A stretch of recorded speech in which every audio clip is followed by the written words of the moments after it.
Be ready. 5 seconds.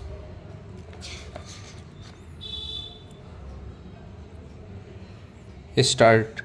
In this batch of transferred cases, transfer petitions, writ petitions, and the petition for a special leave to appeal, the challenge is to the Constitution, which came into effect on 14th of January 2019, whereby the Parliament has amended Articles 15 and 16 of the Constitution of India by adding two new clauses, which Clause 6 to Article 15 with explanation and Clause 6 to Article 16, and thereby the state has been empowered inter alia to provide for a maximum of 10% reservation for the economically weaker sections of citizens other than the scheduled castes, the scheduled tribes, and the non-creamy layer of the other backward classes.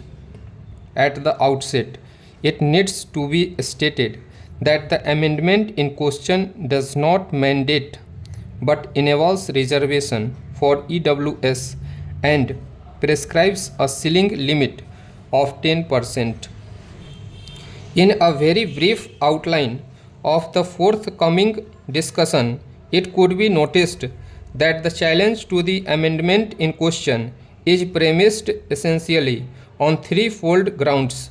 First, that making of special provisions, including reservation in education and employment on the basis of economic criteria, is entirely impermissible and offends the basic structure of the Constitution. Second, that in any case, exclusion of socially and educationally backward classes, that is SCs, STs, and non-creamy layer OBCs from the benefit of these special provisions for EWS is inexplicably discriminatory and destroys the basic structure of the Constitution. And third, that providing for 10% additional reservation directly breaches the 50% ceiling of reservations already settled by the decisions of this court and hence results in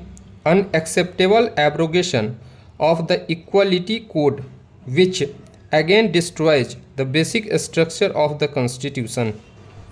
Per contra, it is maintained on behalf of the sides opposing this challenge that the amendment in question empowering the state to make special provisions for the economically weaker sections of citizens is squarely within the four corners of the Constitution of India. Rather, making of such provisions is necessary to achieve the preambular goal of justice, social, economic, and political in real sense of terms.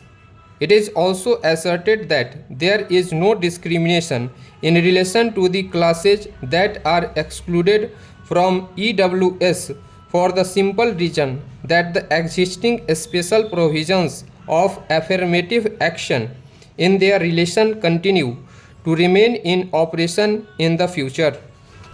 As regards the breach of 50% ceiling of reservations, the contention is that the said ceiling is not inflexible or inviolable, and in the context of the object sought to be achieved, 10% has been provided as the maximum by way of the enabling provision.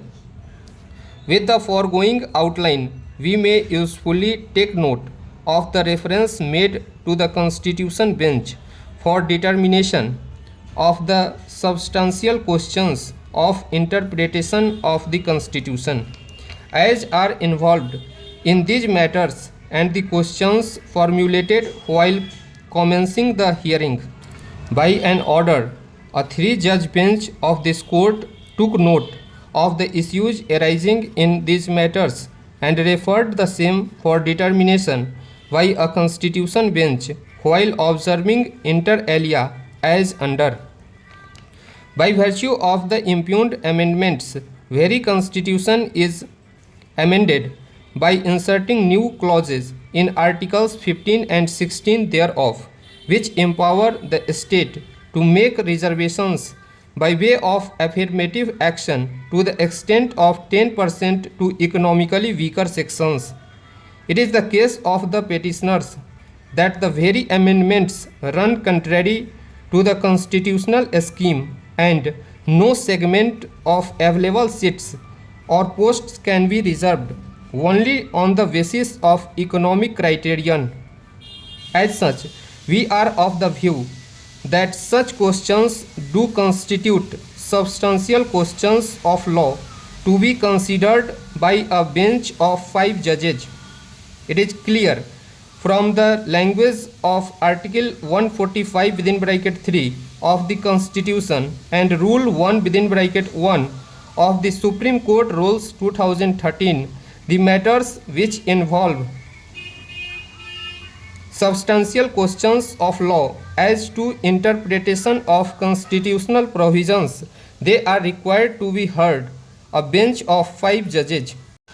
Whether the impugned amendment act violates basic structure of the Constitution by applying the tests of width and identity with reference to equality provisions of the Constitution is a matter which constitutes substantial question of law within the meaning of the provisions as referred above.